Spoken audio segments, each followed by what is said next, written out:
Welcome back to Movie Recaps. Today I will show you a comedy film from 2021, titled Queenpins. Spoilers ahead. Watch out and take care. In Phoenix, Arizona, suburban housewife Connie is arrested in the middle of the night at her own house.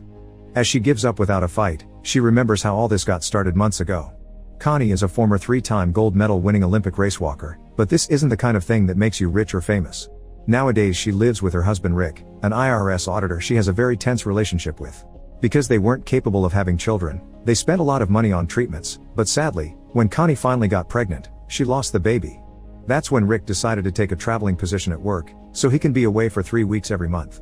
When he's home, he doesn't treat Connie well, constantly reminding her that she's jobless, that they lost money because she wanted to do multiple treatments when he was ready to give up after the first one, and scolds her for spending too much money on her obsession with coupons. That bit about an obsession is real. Connie hoards coupons and then buys things in large quantities, putting it all away in the nursery to cover the walls and forget about her loss.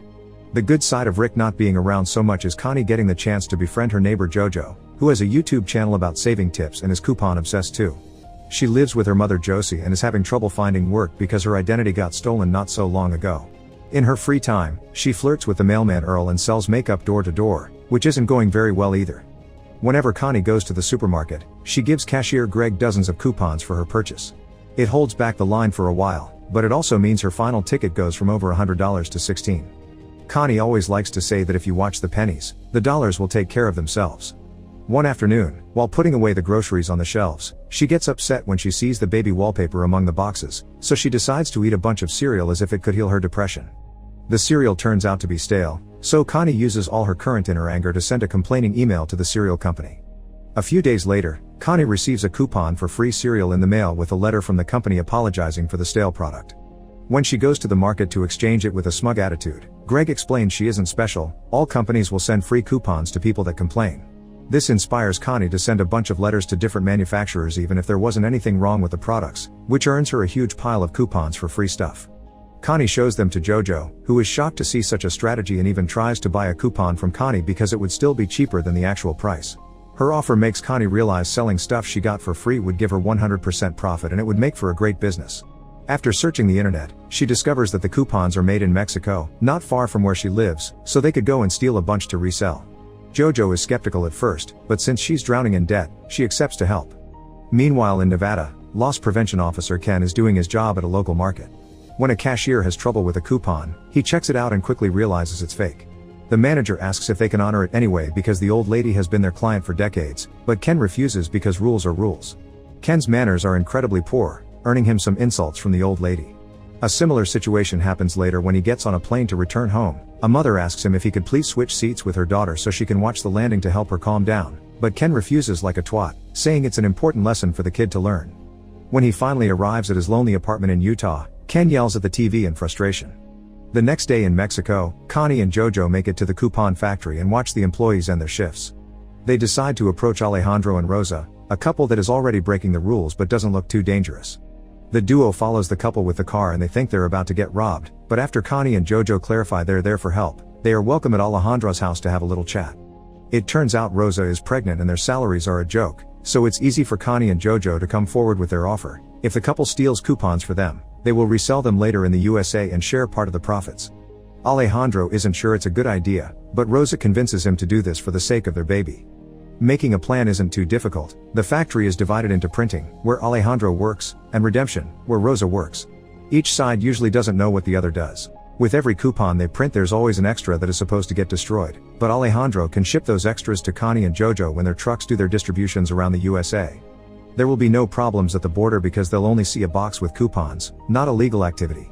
A few days later, the duo gets their first box with coupons, so they make a simple website to sell them and promote it on Connie's channel. Their business quickly becomes a success, earning them tons of money, but the supermarkets soon start noticing too. Ken receives dozens of letters and phone calls from managers complaining about all the money they're losing, so he begins a thorough investigation until he can find a credit card number behind one of the many purchases made with these coupons. After 11 days of work, Ken goes to see the housewife that used this coupon and learns about the website that sells them, promoted by a black woman on YouTube. When Ken returns to the office and opens the website, he finds the motto, "If you watch the pennies, the dollars will take care of themselves." Back to the duo, they're upset to find their PayPal account has been frozen because it's received too much money too quickly. To unfreeze it, they need to prove they're running a legitimate business. They don't know how to do this properly, so in their desperation, they decide to contact Tina, who is a famous hacker on the dark web. Tina scolds them for promoting this so freely because it can be all traced back to them, so after deleting JoJo's videos, she explains they need a front for their business so they can clean their money.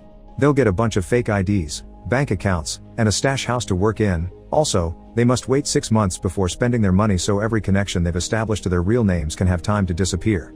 After agreeing Tina will get 10% for her help, she gives them a special encrypted USB stick for them to keep their important files in. Thanks to Tina's quick thinking, there are no clues left on the internet for Ken to follow. He goes to the FBI and gets told they'll look into it, but actually, they find a problem with coupons to be laughable, so they throw the case to their lowest desk worker Albert. Since he has nothing better to do, Albert accepts the case. Using JoJo's cosmetics brand as a cover and Tina's fake IDs, the coupon scam begins growing into a very profitable business again while Ken leaves messages for the FBI every day. 6 months later, the duo is ready to spend their money, but they remember Tina said it's dirty, so they have to clean it first. Remembering a story of Rick's about a client of his, Connie decides that they need to buy lots of expensive stuff to be resold later, and the money from those sales will be seen as clean. After convincing all the banks to give them the money in cash because it's to hire people for their cosmetic business, Connie and JoJo go on an incredibly expensive shopping trip. They buy sports cars, boats, a private plane, and even guns. Afterward, they take a trip to Las Vegas, where they discuss their future plans. JoJo will pay for her mother's mortgage, and Connie wants to try the fertility treatment again. Meanwhile, Ken finally receives the call from the FBI he's been waiting for. Albert informs him he can't do anything on the internet because an expert has deleted all cookie trails, but since the coupons are being sent through old regular mail, he'll send someone that can actually help. 2 days later, Ken meets Simon, a postal inspector. Simon accepts the case and asks Ken to order some coupons from the website so they can take a good look at the system. When the envelope arrives a couple of days later, Simon quickly notices the envelope says it's from Kansas but it actually comes from Arizona thanks to the special numbers on the online stamp. He will be flying to Phoenix soon and agrees to take Ken with him since he already knows all the supermarkets in the area. Back to Connie, she makes an appointment at the fertility clinic and takes JoJo with her for support because she hasn't told Rick she's doing this.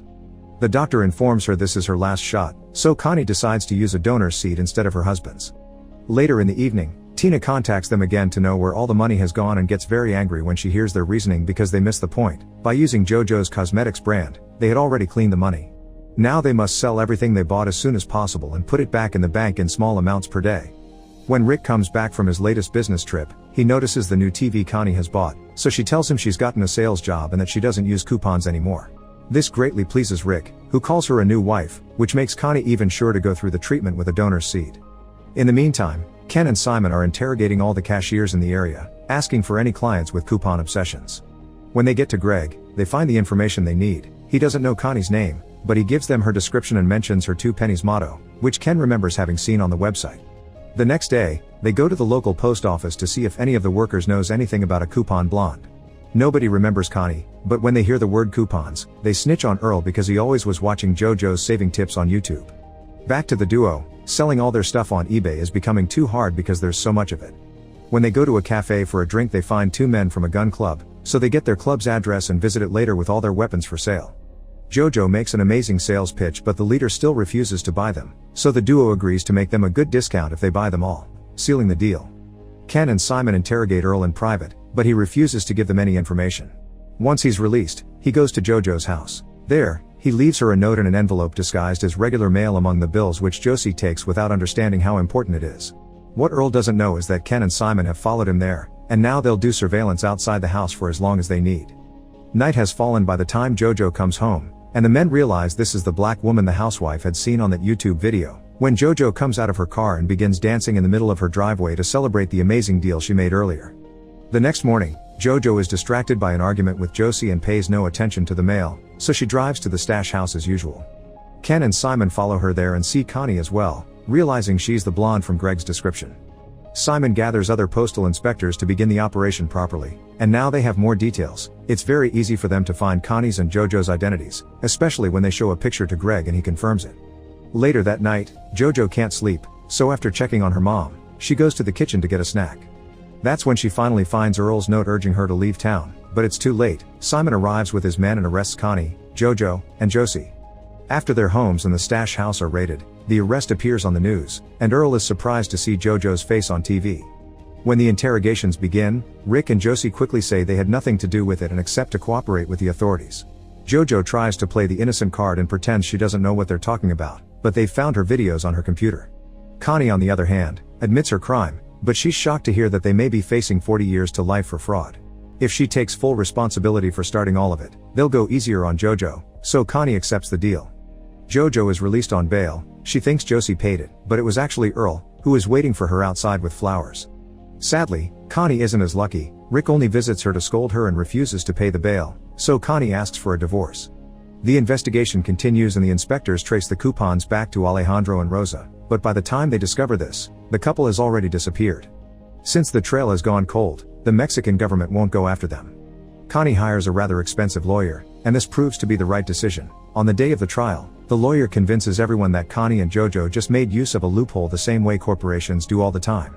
His tactic is a success and Jojo gets 10 days in prison plus 1 year of probation, while Connie gets 11 months in jail with the possibility of parole. Simon and Ken aren't happy with this result and demand answers from the state attorney, who explains the judge went easy on the women because the brands on the coupons pressed for leniency to avoid bad press. For such megacorporations, the $80 million this scam cost them is just pocket change. Now the case is over, Simon must leave, but first, he tells Ken he's a good man and he's glad to have worked with him, but he also needs to dial down the attitude a little. As days pass, everyone's lives change. Ken begins being a little nicer, making exceptions for old clients with fake coupons and finally gathering the courage to make a profile on a dating app. Connie gets the divorce she wanted and the fertility treatment turns out to be a success, so she spends her months in prison with a big pregnant belly.